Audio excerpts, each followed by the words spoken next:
Hello and welcome to Dr. G's channel.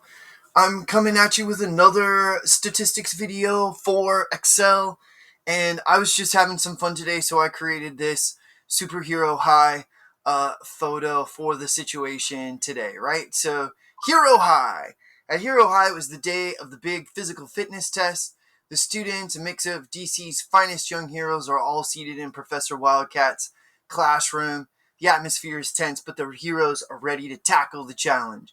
And so they take the test, and the data is given in this Excel sheet below with the scores on the physical fitness test, right? And so after the test, Professor Wildcat has gathered the scores and wants to calculate the 95% confidence interval for the mean test score because he wants to understand how well all classes who take this particular physical fitness test might perform in the future, right? So he needs a 99% confidence interval because this is new. So he's entered all of the scores into the Excel spreadsheet, and so you all are going to follow along with me and Professor Wildcat as we go over to Excel for the web so that everybody has kind of a basic experience with Excel, right? So here it is. Here are all the students' names in column A, and then all of the scores are in column B. And the first thing that we need to do, because this is less than 30, is we need to analyze this data and see if there's any strong skewness or outliers. Now, basically, we would do that with a histogram, right? So if I select all of this data and I click on Insert, I can click on Statistical, and I can throw this histogram in. And what I'm going to do is I'm going to move it and make it a little smaller so that it fits better with our screen here, right? And what we can see is because we have very few data values, I don't know, is that right skewed? Is it not right skewed? One of the shortcomings of the histogram in Excel Online is I don't have an ability to change these bin widths down here. There's no way to do that. So as you're looking at this, you might go, well, is it normal? Is it not normal? Is it close enough for this? So as part of the analysis, I'm going to calculate the mean, and with the equal sign, I can start typing in the function average, and I'm going to take the average here. Now, if I'm setting this up as a template, I'm not always going to have 10 scores. And so what I might do is I might go B like 51, because anything after that is probably going to be normal. And so we're not really going to need that. So I'm just going to do it this way so that I have a template set up for in the future. Hopefully that makes sense, right? You don't have to do that, okay? I also want to look at the median, okay? And so I'm going to do equal sign again, and I'm going to start typing in median, and I want the median function. And so again, I'm going to do B2, and I'm going to go all the way down to B51, because that would be 50 values, and anything past that, I'm just going to use the normal model. Now, you'll notice that they are the same. For a normal distribution, for asymmetric data, these two numbers should be relatively close to each other. And these are exactly equal, at least to the nearest whole number. And so that makes me very happy. The other thing that we could do is we could look at skewness. Now, for my advanced statistics students, normally we would do a Shapiro-Wilcox test, a Shapiro test of normality, and see if we got a statistically significant. That's a little more complicated for an intro course, and it's also a little bit more complicated for Excel.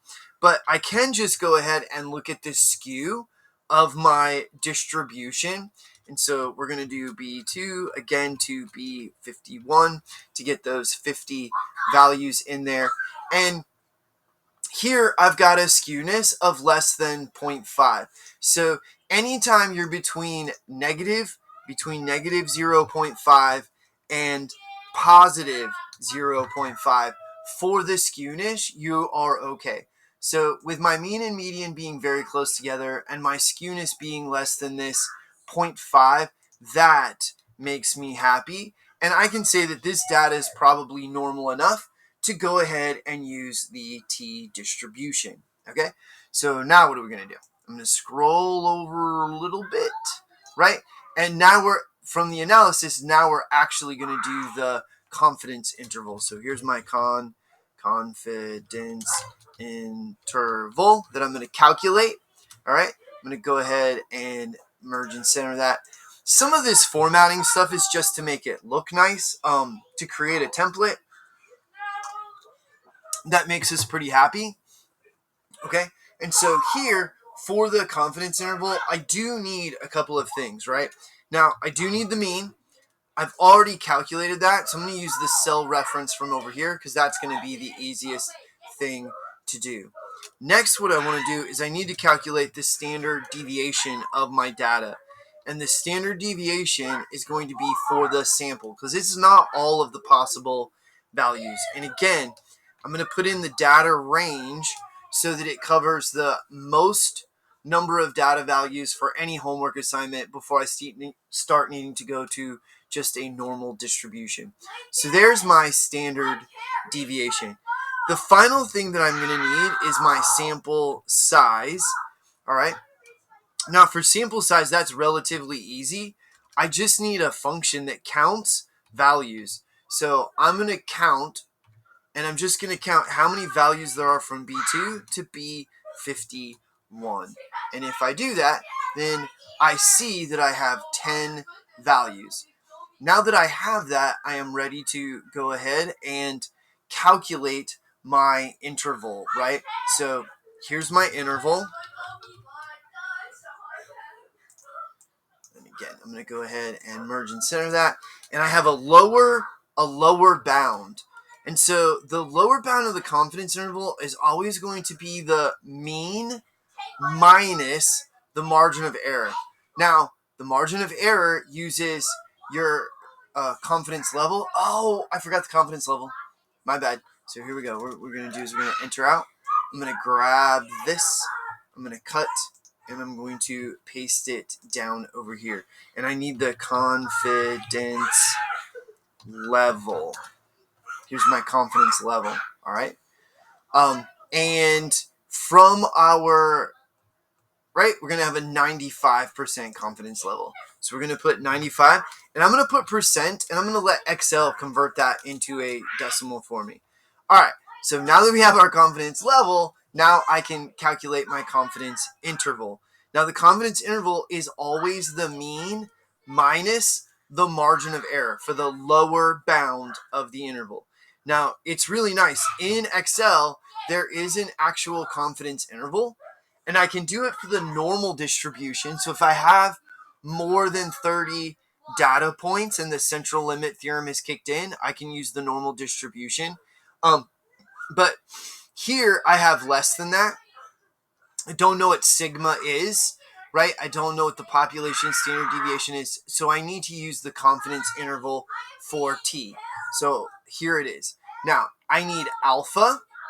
I need the standard deviation, and then I need the size. And this is what's going to calculate the margin of error for students T for me, okay?